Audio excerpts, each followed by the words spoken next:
Hey, what's up, guys? It's your boy Phil Shotgun, the 96 Hedger here with our RGBL Week 1 Team Builder. We are going against Echo in this epic battle here. You guys can hit that like button down below if you haven't already. Subscribe to join the Phil Shocker crew today because you be thrilling with the king of the crew.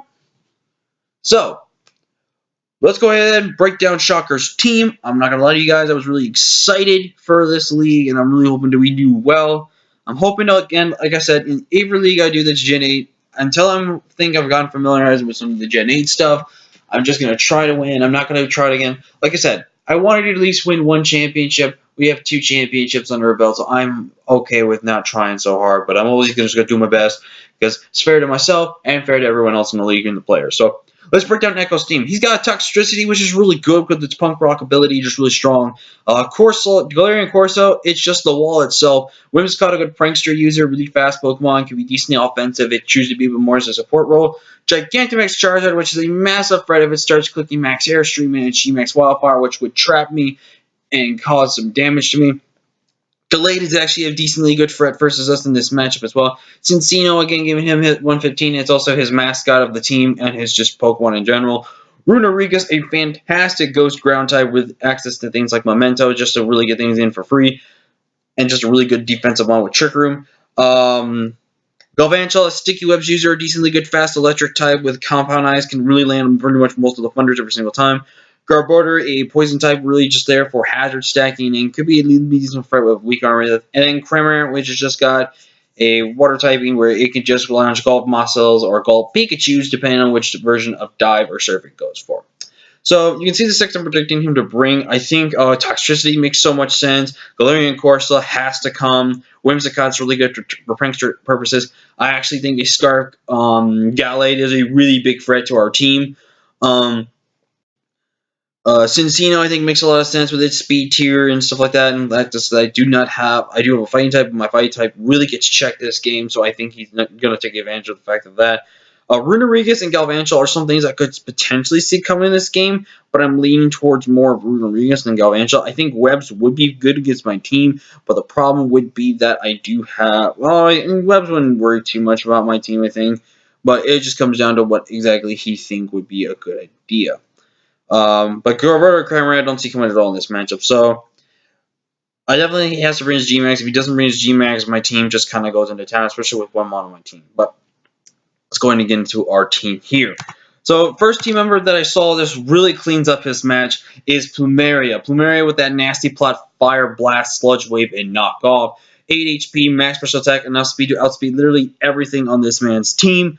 This will tell me, for one, if Centino is Scarfed, because if it's Scarfed, we're not going to worry about being banded, because banded then is not a major threat to our team. I think, in all honesty, he would bring Choice Band over Choice Scarf, because he can outspeed some of the lower things and then go back and then try to keep them on back and help. And Plumeria basically can beat about every single... excuse me. Beats about everything on his team. The only thing it struggles to beat is that Gallade, but that is where the Piappa Berry comes into clutch, where I will be... Actually, hold on. We're going to change that to Oblivious just real quick so I can't be taunted. And since they're Guardian Plus, with this set, I basically can one-shot, pretty much about one-shot everything after +2. And again, if Gallade thinks he comes in here, he clicks in, I got my Piappa Berry. It only will matter if he flinches me. If he flinches me, then that is the game. This is most likely potentially my lead in this matchup, just because I can just click buttons against this thing. And plus, Charizard really doesn't do too much against me. I can live at least one Airstream from Charizard, but if Charizard does have Earthquake, I do not live that. So that's going to be something we have to really look out for if he does have that. Up next, we got my boy Crypt, the Heliolisk, which really matches up really well in this game. We're running Thunderbolt, Volt Switch, Hyper Voice, and Surf. 132 HP, max special attack, modest nature, and 124 speed. Now, you may be asking yourself, why am I running this speed set? I'm actually running a speed set that lets me outspeed these Scarf Gallade. In case my strategy for what you'll see in my next mon doesn't go on, I wanted a backup strategy to beat that Gallade. And to beat Gallade, I got to outscarf Gallade. So the goal is to chip down Gallade to a point, then I can go and click Thunderbolt. He comes in, can click Scarf, because it's like, oh, I can just outspeed this thing. Boom, I surprise him with a Choice Scarf, and then stuff like that. I'm running Solar Power, and you may be asking yourself, why am I running Solar Power? I'm running Solar Power to mitigate the effects of things like dry skin and stuff like that from happening in my end. And plus, if he somehow sets that sun up for me, Then Helios comes in and just starts clicking buttons. Obviously, I think there's a chance that he can't set up the sun and none of that, but I can set up, if he sets that sun up, I get this thing in. This thing clicks buttons a lot of the time. Surf is just there pretty much for Rune Regis. Thunderbolt plus Volt's Hyper Voice just destroys his team so much. He doesn't have a steel type. He doesn't have like anything that really stops this thing from clicking buttons against his team. But if I see Rune Regis, I have to be mindful of clicking Surf over Thunderbolt or Volt's or Hyper Voice in that sense of regard. Up next, we've got the tech here, baby. It is Big Brain, the Orbeetle. That should be male. I don't know why that wasn't there. We're actually rocking out with Frisk. Frisk is really good this game because it lets me really scout exactly if he's Choice Banded or Choice Scarf, which is really good in this game. But we are bringing the heat, baby. Protect, Iron Defense, Sticky Webs. Now, I'm bringing Sticky Webs because of speed. I'm bringing Iron Defense because this is going to be the strategy here. The goal is to get an Iron Defense in before that Shinsino comes in. Then I want to protect to see what he locks himself into. And then what I'm going to do then is I'm either going to fire up my Sticky Webs or go for a Psychic just to get damage off. If I find out that if he is a Choice Bandit set, he'll do it probably close to about half my HP. And then if I can keep my Protect going up there, then I can get 2 Psychics off and be able to knock that thing out. Obviously, I'm not running any special attack investment, which could result in potentially not to a KO. But if I get some chip damage on that thing, that could be really clutch late game for what I have in the back going into this matchup.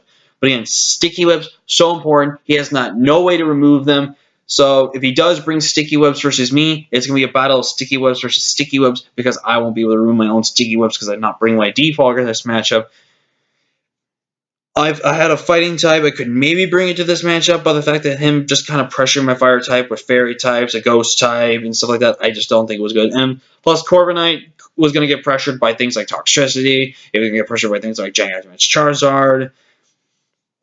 And stuff like that. I just couldn't really afford to bring in anything in this game.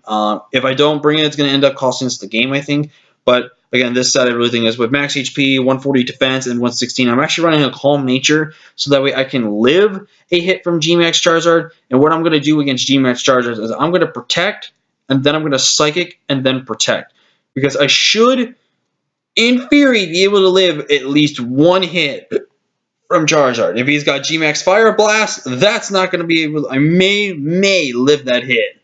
But it's going to, again, come down to if he's timid. If he's timid, I have a good, strong chance of it. If he's somehow modest, I ain't going to live that hit probably. So, Orbeetle's main job, though, is to get them webs up and hopefully get some scouting out there for me so in late game I can try to win this match. And one way we're going to win this match potentially is with Big Daddy Mamoswine Life Orb. Now, you may be asking yourself, what's with this weird speed spread? I'll get into that in a second. But we're running Earthquake, Rock Slide, Ice Shard, and Icicle Crash. Basically, this set, sorry if I repeat my words. That happens a lot. Rock Slide, I live 1 hit from G-Max Charizard, and I knock that thing out pretty much with Rock Slide. Guaranteed with Life Orb. Earthquake, no switch-ins really. Ice Shard, priority great. Icicle Crash, 1 shots to 2 shots everything on the team.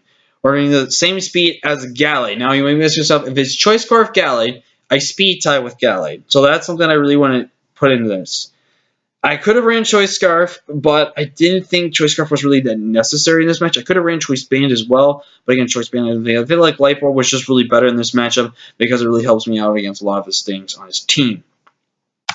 Up next, we've got Salamandra with a really good spread this week. We're running 136 HP, 116 defense, and 96 spread depth with 160 with a modest nature. Basically, this thing is going to be designed to just really want to hit things hard and chip things down. This is my 100% switch in into Corsola because Corsola cannot do anything versus me. With a goal, and you'll see that attack Acid Spray. Acid Spray doesn't really one-shot Whimsicott, but it pretty much puts in range. But with Acid Spray into Galarian Corsola, even if he's max HP, if he doesn't have a lot of speed depth bulk, I 2-shot with Dragon Pulse. So that's something that came to the sucker right there. Earthquake for Toxtricity, Thunderbolt for Charizard, and then running Gooey to get some speed drops in case everything likes that. And we're bringing our G-Max Grim Snarl, baby, with leftovers of Bulk Up, T-Wave, Crunch, Spirit Break, 180 HP, 152 attack, 136 defense, and 112 defense with a spell Death Nature. Basically able to take some hits and then dish them right back because there's no switching between the dual stab of Crunch and Spirit Break. Thunderwave to paralyze things and Bulk Up just to try to get some buffs going into the matchup. But that's going to be the team, guys. I'm really hoping we can win game. I really hope I can really do well. But with all being said, I have been Phil Shocker, the 96 Hedgehog. I thank you all so much for watching. I'll see you guys later in the match. Peace out, guys.